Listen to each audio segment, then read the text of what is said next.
अस्सलाम वालेकुम dear students. आज के लेक्चर में हम डेटा नॉलेज और मैनेजमेंट की बात करेंगे। सबसे पहले हम जो है वो देखते हैं कि डाटा किस तरह मैनेज होता है। डाटा जो होता है वो रॉ फैक्ट्स एंड फिगर्स होते हैं। डाटा को मैनेज करना बहुत मुश्किल काम होता है।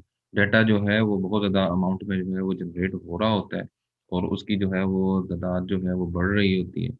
डाटा जो होता है वो एक जगह पे नहीं होता, वो स्कैटर्ड होता है, मुख्तलिफ जगहों पे फैला हुआ होता है और बहुत सारे इंडिविजुअल जो हैं मुख्तलिफ तरीकों से उसको इकट्ठा कर रहे होते हैं।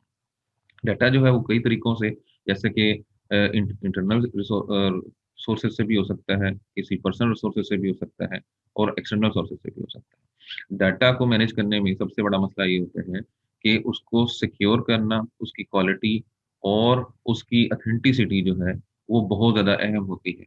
ये 3 चीज़ें कि वो सिक्योर भी उसको करना होता है, उसकी क्वालिटी को मेंटेन करना होता है और वो ऑथेंटिक डाटा भी हो ये होता है।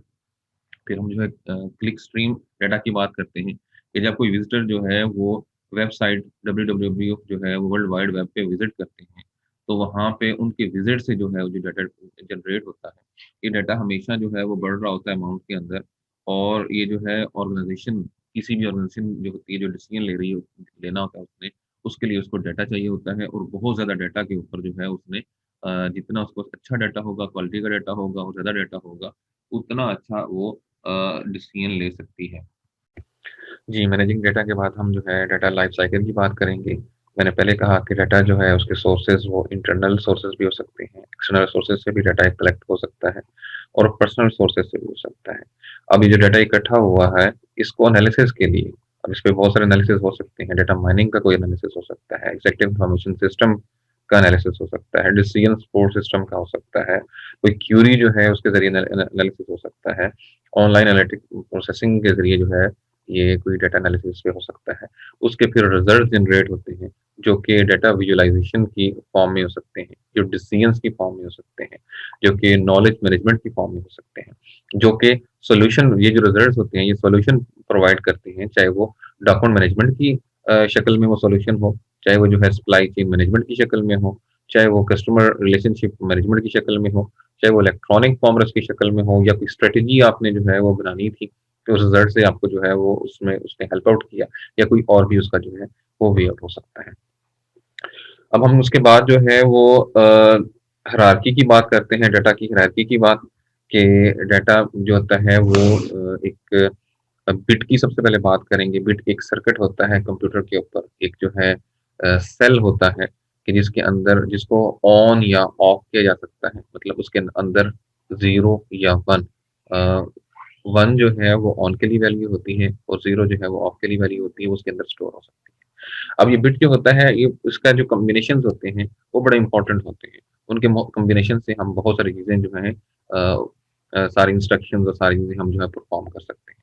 तो उसका एक कॉम्बिनेशन जो है वो बाइट होता है। बाइट जो है वो 8 सेल्स का 8 बिट का जो है वो कॉम्बिनेशन होता है, जो कि एक सिंगल कैरेक्टर को रिप्रेजेंट करता है। इसके ज़रिए एक आप सिंगल कैरेक्टर को आप रिप्रेजेंट कर सकते हैं, इसको हम बाइट कहते हैं। उसके बाद जो नेक्स्ट जो है हायरार्की में डाटा की हायरार्की में वो फील्ड है। फील्ड जो है वो कोई नाम हो सकता है या कोई नंबर हो सकता है या कोई कैरेक्टर हो सकता है, जो किसी भी एस्पेक्ट से, किसी भी तरह से जो है वो किसी बिज़नेस ऑब्जेक्ट को या किसी एक्टिविटी को जो है वो डिस्क्राइब करने के लिए इस्तेमाल होता है। फील्ड का जो कलेक्शन होती है, उसका जो मजमूआ होता है, ऐसा जो रिलेटेड डाटा फील्ड्स जो होती हैं, उनको हम रिकॉर्ड कहते हैं कि जैसे हमने कहा नाम वगैरह जो है वो फील्ड हैं। अब उसका जो रिकॉर्ड होगा कि यूनिवर्सिटी के अंदर इतने स्टूडेंट्स हैं, एक डिपार्टमेंट के अंदर उनका जो पूरा रिकॉर्ड होगा, उनके नाम वगैरह, तो इसको हम रिकॉर्ड कहते हैं। फिर फाइल होती है, फाइल के अंदर जो है वो पूरी यूनिवर्सिटी का जैसे डाटा आप कहें कि बहुत सारे जो रिकॉर्ड्स होते हैं, बहुत सारे रिकॉर्ड्स होते हैं, नाम के रिकॉर्ड्स हो गए, नंबरों के रिकॉर्ड्स हो गए या किसी और चीज़ के रिकॉर्ड्स हो गए, उनकी जो कलेक्शन होती है, उसको हम फाइल कहते हैं। डेटाबेस जो होता है वो जो कॉम्बिनेशन होता है वो मजमूआ होता है बहुत सारी फाइल्स का, कि बहुत सारी फाइल्स को हम जो है वो इकट्ठा करते हैं, जो एक तरह की फाइलें होती हैं, उनको हम जो है डेटाबेस कहते हैं। अब डेटाबेस की अप्रोचेस की बात कर लेते हैं। डेटाबेस मैनेजमेंट सिस्टम एक जो है वो एक अप्रोच है कि जो एक्सेस जो है वो देती है यूज़र को कि वो जितना डाटा जनरेट हुआ है, जितना डेटाबेस जो है हमारे पास पड़ा हुआ है डेटाबेस, उसके अंदर जितना डाटा है उसको किस तरह जो है वो एक्सेस कर सके, उसके लिए डेटाबेस मैनेजमेंट सिस्टम जो है वो इस्तेमाल होता है। डेटाबेस मैनेजमेंट सिस्टम जो है वो ये जो है ना बहुत सारे प्रॉब्लम्स को जो है वो सॉल्व करने के लिए होता है। उसमें डाटा रिडंडेंसी है कि डाटा जो है वो बार-बार एक तरह का डाटा जो है मुख्तलिफ जगहों पे बार-बार ना पड़ा रहे, जिससे हमारे स्टोरेज का मसला हो। तो उसके लिए रिडंडेंट डाटा जो है कि हम जो है वो एक जगह डाटा अगर पड़ा हुआ है तो उसका इस्तेमाल बिल्कुल 4 जगहों पे है, तो वहीं से उसको एक्सेस करके उन 4 बजाय 4 जगहों पे रखने के, हम एक ही जगह से उसको शेयर करके उसका जो है रिडंडेंसी का मसला हम हल कर सकते हैं। आइसोलेशन का है कि एप्लीकेशन जो है वो डाटा को एक्सेस नहीं कर पा रही, उसके साथ एसोसिएट नहीं हो रही, उसके साथ वो लिंक नहीं हो रही, तो इसका मसला ये है कि बजाय वो डाटा एक एक जो है वो अलग-थलग पड़ा रहे, उससे जो है वो डेटाबेस मैनेजमेंट सिस्टम के अंदर जब ये आता है डाटा, तो ये कोई भी ऐप, कोई भी एप्लीकेशन जो है वो उसको डाटा को ईज़िली एक्सेस कर सकती है और वो आइसोलेशन वाला मसला हमारा हल हो जाता है। डाटा इनकंसिस्टेंसी के जो है वो बहुत सारी जो है वो जो कॉपीज़ होती हैं डाटा की, वो एग्री नहीं हो रहे होते, तो डाटा इनकंसिस्टेंसी का मसला भी जो है, प्रॉब्लम जो है। डेटाबेस मैनेजमेंट सिस्टम जो होता है, वो डाटा की सिक्योरिटी को बढ़ाते हैं, डाटा को बहुत सिक्योर कर देते हैं, उसका जो है वो सिक्योरिटी के इश्यूज़ जो हैं, वो रिज़ॉल्व करते हैं, उसकी इंटीग्रिटी जो है कि उसके ऊपर बहुत जो है सर्टेन रूल्स अप्लाई कर देते हैं, वो रूल्स के तहत ही वो डाटा जो है, वो इंटीग्रल होता है और डाटा इंडिपेंडेंस जो है इस्तेमाल कर सकते हैं, एक-दूसरे को एक्सेस कर सकते हैं। एक एक एप्लीकेशन का जो डाटा है, वो दूसरे पे डिपेंड बेशक नहीं कर रहा, लेकिन हम उसको उसमें यूज़ किया जा सकता है। डाटा मॉडल्स की बात करें, डाटा मॉडल्स जो होते हैं वो के अंदर एंटिटीज़ भी होती हैं, वो कोई पर्सन भी हो सकता है, कोई जो है ऑब्जेक्ट भी हो सकता है, उसको हम एंटिटी कहते हैं और उनके दरमियान रिलेशनशिप जो है, उसको जो है वो ज़ाहिर करने के लिए एंटिटी और रिलेशनशिप को आपस में ज़ाहिर करने के लिए जो डायग्राम बनाई जाती है, हम उसको डाटा मॉडल्स कहते हैं। एंटिटी क्या होती है? एंटिटी एक शख्स हो सकती है, कोई जो है वो जगह हो सकती है, कोई भी ऑब्जेक्ट हो सकता है, कोई भी इवेंट हो सकता है, उसको हम एंटिटी कहते हैं। एट्रीब्यूट क्या होता है? इसको कैरेक्टरिस्टिक्स कहते हैं या क्वालिटी कहते हैं और जो है ना किसी भी ऑब्जेक्ट की, किसी भी एंटिटी की, किसी भी पर्सन की, किसी भी प्लेस की, किसी भी इवेंट की जो कैरेक्टरिस्टिक्स होती है या क्वालिटी होती है, उसको हम एट्रीब्यूट कहते हैं। प्राइमरी की क्या होती है? प्राइमरी की जो कि उसको यूनिकली आइडेंटिफ़ाई कर सके। जैसे पाकिस्तान के अंदर आप बात करें, तो हमारा identity card, computerised national identity card जो होता है, वो हमारा जो 13 हिस्सों का जो आइडेंटिटी कार्ड है, वो हमारी प्राइमरी की है। उसके ज़रिए आप जो है पूरे पाकिस्तान के किसी भी फ़र्द को जो कि नादरा रजिस्टर्ड है पाकिस्तानी नेशनल है, उसको हम इस प्राइमरी की के ज़रिए उसको जो है वो उसका डाटा आराम से फाइंड कर सकते हैं। सेकेंडरी की जो होती है ये आइडेंटिफ़ाई करती है किसी चीज़ को, लेकिन कंप्लीटली जो है वो एक्यूरेसी के साथ नहीं करती कि जैसे मोस्टली नाम जो होते हैं यूनिक होते हैं, लेकिन नाम जो है वो बहुत सारे पूरे मुल्क की अगर बात करें, बड़े लेवल की बात करें तो उसमें वो बहुत सारे नाम सेम हो सकते हैं। प्राइमरी की में तो वो चीज़ रिपीट नहीं हो रही होती, वो उसका कुछ उसको वो अ, आइडेंटिफ़ाई कर रही होती है। जैसे मैंने सीएनआईसी का कहा, आईडी कार्ड की बात की कि वो पूरे पाकिस्तान के अंदर किसी 2 बंदों का आईडी कार्ड का नंबर सेम नहीं हो सकता। लेकिन सेकेंडरीज़ की जो होती है, वो आइडेंटिफ़ाई करने के लिए इस्तेमाल होती है, लेकिन वो यूनिक नहीं होती। उसमें जो है वो कंप्लीट एक्यूरेसी नहीं होती, तो इसको हम सेकेंडरी की कहते हैं। ठीक है? उसके बाद जो है हम एंटिटी रिलेशनशिप मॉडलिंग की बात करते हैं। एंटिटी रिलेशनशिप डायग्राम जो होता है वो एंटिटीज़ के ऊपर और एट्रीब्यूट्स के ऊपर और रिलेशंस के ऊपर जो है वो कर रहा होता है कि एंटिटीज़ हैं, उनके जो है वो क्या-क्या एट्रीब्यूट्स हैं और वो किस तरह आपस में एक-दूसरे के साथ लिंक हैं, आपस में किस उनकी आपस में रिलेशनशिप क्या है, ये एंटिटी रिलेशनशिप डायग्राम होती है। एंटिटी क्लासेस जो होती हैं वो एंटिटीज़ के ग्रुप हो सकते हैं, जैसे जो है वो स्टूडेंट की क्लास है, जैसे वो टीचर्स की क्लास है, जैसे जो है वो अ उर्दू बोलने वालों की क्लास है, जो है वो इंग्लिश बोलने वालों की क्लास है, तो अलग-अलग जो क्लासेस हैं कि एंटिटीज़ को ग्रुपों के अंदर अगर हम जो है वो उनको रिप्रेज़ेंट करें, तो उसको हम एंटिटी क्लासेस कहते हैं। इंस्टेंस क्या होता है? इंस्टेंस जो होता है वो किसी भी एंटिटी को जो हम रिप्रेज़ेंट करते हैं, उसको हम इंस्टेंस कहते हैं। जैसे कि स्टूडेंट है, कोई स्पेसिफिक स्टूडेंट है, उसका यहाँ पे जैसे जॉन स्मिथ उसका नाम लिखा हुआ है, आगे उसका जो है वो आईडी कार्ड का नंबर लिखा हुआ है और जो उसकी पर्टिकुलर जो है वो एंटिटी की जो इन्फॉर्मेशन होती है, जो उसकी रिप्रेजेंटेशन होती है, उसको हम इंस्टेंस कहते हैं। आइडेंटिफायर क्या होते हैं कि एट्रीब्यूट्स होते हैं, यूनिक एट्रीब्यूट्स होते हैं कि जो किसी एंटिटी को जो है वो रिप्रेजेंट करते हैं, किसी इंस्टेंस को रिप्रेजेंट करते हैं। जैसे मैंने कहा कि अगर आप स्कूल अब यूनिवर्सिटी की बात कर लें, तो यूनिवर्सिटी के अंदर स्टूडेंट आईडी नंबर जो है, वो आपका यूनिक है, वो रिपीट नहीं होगा, वो कोई 2 स्टूडेंट्स का एक नहीं होगा। तो यहाँ पे आइडेंटिफायर जो है, वो स्टूडेंट आईडी नंबर है। ये पाकिस्तान में कह लें कि पाकिस्तान नेशनल के हिसाब से बात कर लें, तो आपका जो सीएनआईसी नंबर है, वो आपका आइडेंटिफायर है। अभी हम जी डेटाबेस मैनेजमेंट की सिस्टम जो होता है उसकी कुछ किस्में देखेंगे। उसमें जो पहली किस्म है वो डेटाबेस मैनेजमेंट सिस्टम DBMS है। ठीक है, DBMS जो होता है वो जो स्टोर डाटा होता है, ऐसे ये ऐसे प्रोग्राम्स होते हैं, प्रोग्राम के सेट होते हैं कि जो स्टोर डाटा को किसी लोकेशन पे जो डाटा स्टोर पड़ा हुआ है डेटाबेस के अंदर, उसमें कोई चीज़ आपने ऐड करनी है, उससे कोई चीज़ डिलीट करनी है, उस तक आपकी एक्सेस, और अगर आप उस डाटा को एनालाइज करना चाह रहे हैं कि जो स्पेसिफिक लोकेशन पे आपके डेटाबेस में स्टोर है, तो ये उसकी एक्सेस आपको देता है, उसकी फैसिलिटी प्रोवाइड करता है आपको। ठीक है, दूसरा किस्म का जो डेटाबेस मैनेजमेंट सिस्टम होते हैं वो ऑनलाइन ट्रांजैक्शन प्रोसेसिंग हो सकती है। जैसा कि आप एटीएम के ऊपर आप गए, आपने एटीएम कार्ड इंसर्ट किया, आप पैसे निकलवाना चाह रहे हैं उसमें, या किसी को ट्रांसफ़र करना चाह रहे हैं, तो ये ट्रांजैक्शन है। जब तक जो है ये ट्रांजैक्शन चलती रहेगी, ये जो डेटाबेस है आपको सारी चीज़ें, सब चीज़ों की एक्सेस देता रहेगा। जैसे ही आपकी ट्रांजैक्शन खत्म हो जाएगी, कार्ड आपका बाहर निकल आएगा और सब चीज़ों की एक्सेस आपकी खत्म हो जाएगी। जो नेक्स्ट किस्म का जो डेटाबेस मैनेजमेंट सिस्टम है वो रिलेशनल डेटाबेस मॉडल है। इसके अंदर जो है ये 2 डायमेंशनल टेबल होते हैं। ये डेटाबेस की आपस में रिलेशनशिप के पे जो है ना वो बेस्ड होता है। इसकी आम सी मिसाल जो है वो ओरेकल है और माइक्रोसॉफ्ट एक्सेस है। ठीक है, अब हम जो डेटाबेस मैनेजमेंट सिस्टम्स होते हैं, जो डेटाबेस के सिस्टम हैं, उनसे अगर हमने कोई चीज़ जो है वो लेनी है, कोई चीज़ ऐड करनी है, कोई चीज़ उसमें से डिलीट करनी है, कोई चीज़ आपने जो है वो एक्सेस करनी है, तो उसके लिए हमें लैंग्वेजेस यूज़ करनी पड़ती हैं। उसे क्यूरी लैंग्वेजेस कहती हैं। 2 जो है वो फेमस किस्म की जो है वो लैंग्वेजेस होती हैं क्यूरी लैंग्वेज। उसमें एक स्ट्रक्चर्ड क्यूरी लैंग्वेज, जिसको SQL भी कहते हैं, सिक्वल भी कहते हैं इसको। ये एक बड़ी फेमस किस्म की जो है वो लैंग्वेज है, जिसके ज़रिए हम डेटाबेस से चीज़ों को अपडेट भी कर सकते हैं, उनको एक्सेस भी कर सकते हैं, और जो है वो ऐड डिलीट भी कर सकते हैं। दूसरी किस्म की जो लैंग्वेज है क्यूरी लैंग्वेज, वो क्यूरी बाय एग्जांपल है। क्यूरी बाय एग्जांपल जो होता है, ये टेम्पलेट्स होते हैं, ग्रिड्स होते हैं, टेम्पलेट्स होते हैं कि जिनके अंदर फॉर्म होते हैं, उनको हम फिल करके उसमें से जो हमें इंफॉर्मेशन चाहिए होती है डेटाबेस से, वो हम वहाँ से निकाल सकते हैं। ठीक है जी, अभी हम देखते हैं कि रिलेशनल डेटाबेस मैनेजमेंट सिस्टम जो होता है उसके कुछ कॉन्सेप्ट्स को देख लेते हैं। सबसे पहला जो कॉन्सेप्ट है वो नॉर्मलाइजेशन का है। नॉर्मलाइजेशन एक ऐसा प्रोसेस होता है कि जिसके ज़रिए हम डेटाबेस से उसकी रिडंडेंसी को कम करते हैं, इंटेग्रिटी को बढ़ाया जाता है और उसको सिंप्लीफाई किया जाता है।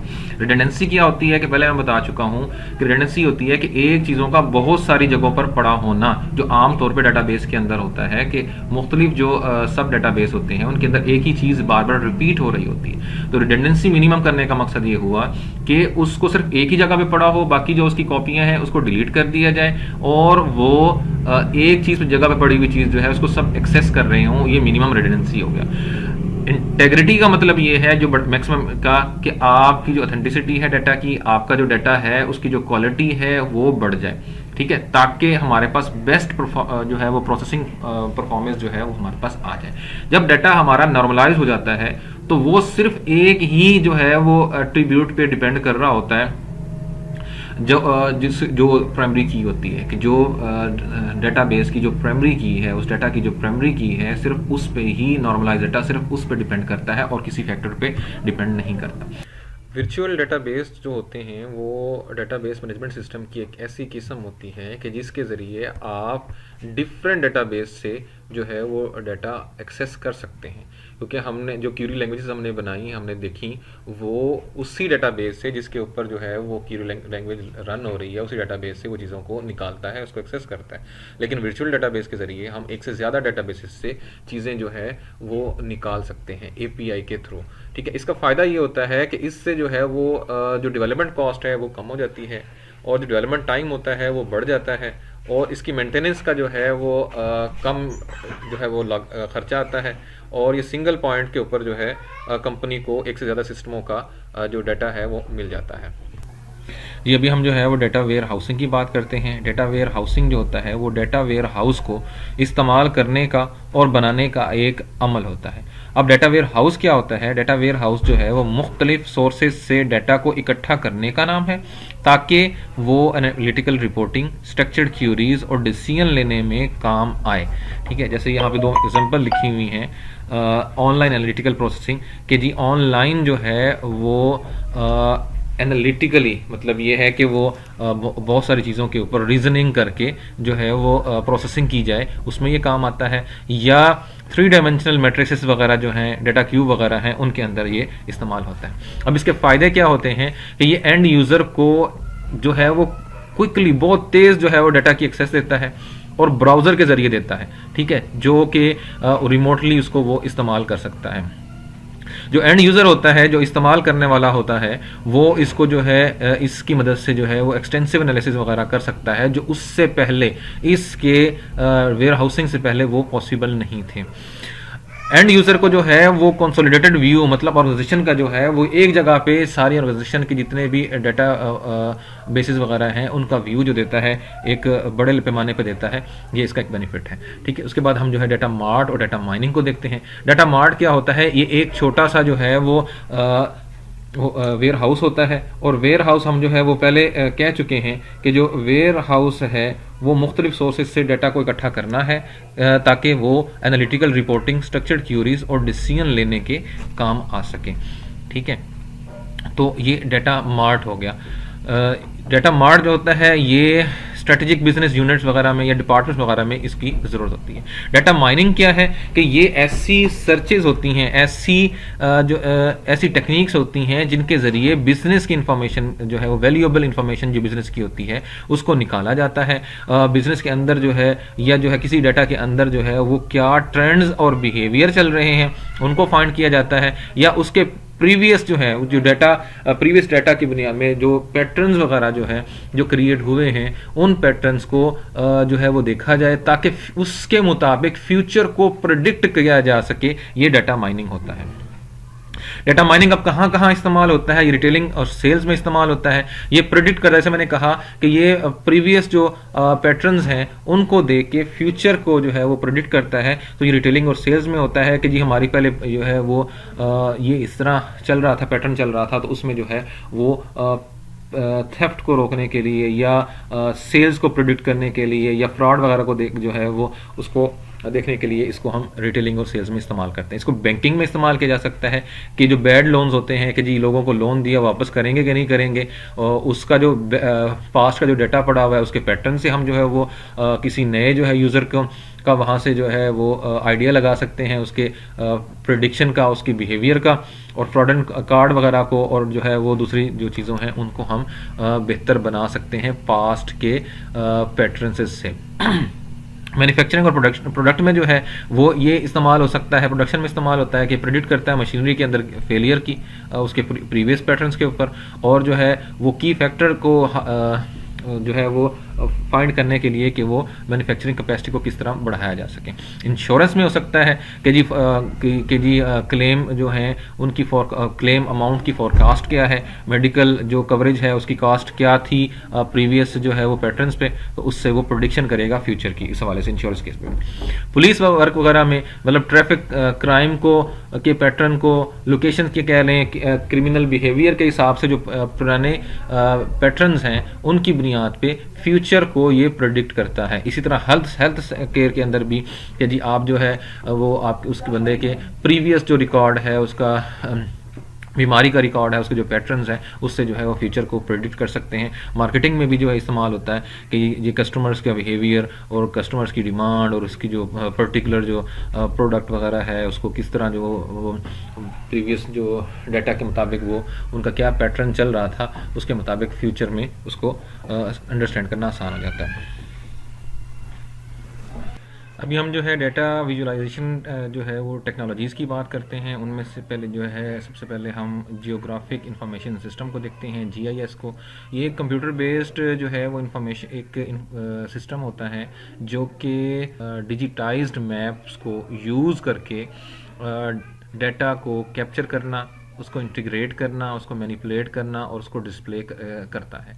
ठीक है, जैसे कि जो है वो लोकेशन फाइंड करने के लिए इसको इस्तेमाल कर सकते हैं कि कोई नया रेस्टोरेंट जो है वो कहाँ पे है, या इसको जो है वो इमर्जिंग जीआईएस एप्लीकेशन जो हैं जैसे कि पोजीशनिंग सिस्टम वगैरह के साथ जो है इसको इंटीग्रेट वगैरह किया जा सकता है। वर्चुअल रियलिटी क्या है? वर्चुअल रियलिटी जो है ये कंप्यूटर जनरेटेड जो है 3 डायमेंशनल ग्राफिक होते हैं जो कि यूज़र के हेड माउंटेड होते हैं, मतलब ये माथे के आंखों के ऊपर जो है वो, मतलब वो जैसे पहने जाते हैं, वो मुंह के ऊपर माउंट किए जाते हैं।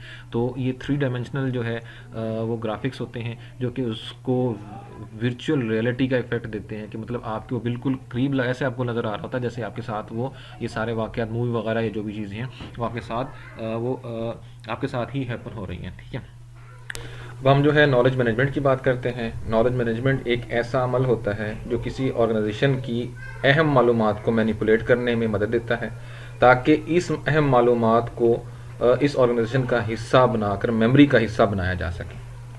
ठीक है, अब नॉलेज क्या होता है? नॉलेज जो है वो एक ऐसी इंफॉर्मेशन होती है जो कि ख़ास कॉन्टेक्स्ट में किसी जो है स्पेसिफिक सर्कमस्टेंसेस में या जो है वो रेलिवेंट और एक्शनेबल हो, और इससे जो है वो इंफॉर्मेशन क्या होती है? इंफॉर्मेशन जो होती है वो प्रोसेस्ड फॉर्म ऑफ डाटा होती है, और डाटा जो है वो रॉ फैक्ट्स एंड फिगर्स होते हैं।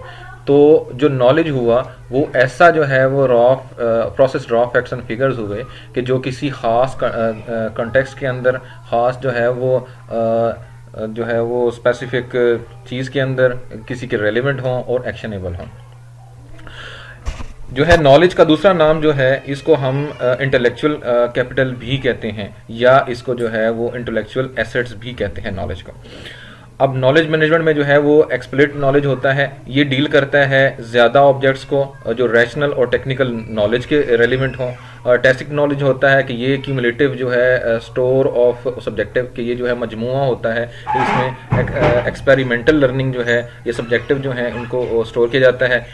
नॉलेज मैनेजमेंट सिस्टम जो है वो मॉडर्न इंफॉर्मेशन टेक्नोलॉजीज़ जैसे कि internet, intranet, extranet, data warehouses को इस्तेमाल करना ताकि उससे नॉलेज मैनेजमेंट जो है का जो प्रोसेस है वो इन्हेंस हो जाए और वो तेज़ हो जाए हर एतबार से। इसको हम नॉलेज मैनेजमेंट सिस्टम कहते हैं। बेस्ट प्रैक्टिसेस क्या होती हैं कि बहुत ज़्यादा इफ़ेक्टिव और बहुत जो है वो एफिशिएंट जो तरीके होते हैं किसी चीज़ को करने के, और वो हर बंदे के लिए जो है वाइड रेंज में हर बंदे के लिए अवेलेबल हों, उसको हम जो है बेस्ट प्रैक्टिसेस कहते हैं। उसके बाद अब हम जो है वो नॉलेज मैनेजमेंट सिस्टम के साइकिल को देखते हैं। उसमें सबसे पहले क्रिएट नॉलेज है कि डिटरमिन किया जाता है किस तरह आपने जो है इस नॉलेज को प्रोसेस को लेके चलना है। उसके बाद दूसरा जो है वो कैप्चर नॉलेज है कि आपने आइडेंटिफाई करना है कि वैल्यूएबल चीज़ें जो है वो उस नॉलेज के अंदर कौन कौन सी इंफॉर्मेशन वैल्यूएबल है उसको आइडेंटिफाई करना। रिफाइन नॉलेज क्या है कि उनको जो है वो रिफाइन करना कि एक्शन चीज़ें जो हैं वो एक्शनेबल बन जाएं। फिर उसके बाद जो है स्टोर नॉलेज है कि उनको रीज़नेबल तरीक़ाकार से फॉर्मेट से जो है चीज़ों को नॉलेज को इंफॉर्मेशन को स्टोर किया जाए। मैनेज जो है वो फिर उसके बाद अगला जो स्टेप है वो मैनेज नॉलेज है कि वेरीफाई किया जाए कि कौन सी जो इन्फॉर्मेशन है वो जो है वो बहुत ज़्यादा रेलिवेंट थी, वो ज़्यादा एक्यूरेट थी। डिटरमिनेट जो नॉलेज जो है कि जो है वो इसको फिर नॉलेज को सर्कुलेट करके उसको स्प्रेड करके उसको अवेलेबल बनाया जाए सबके लिए।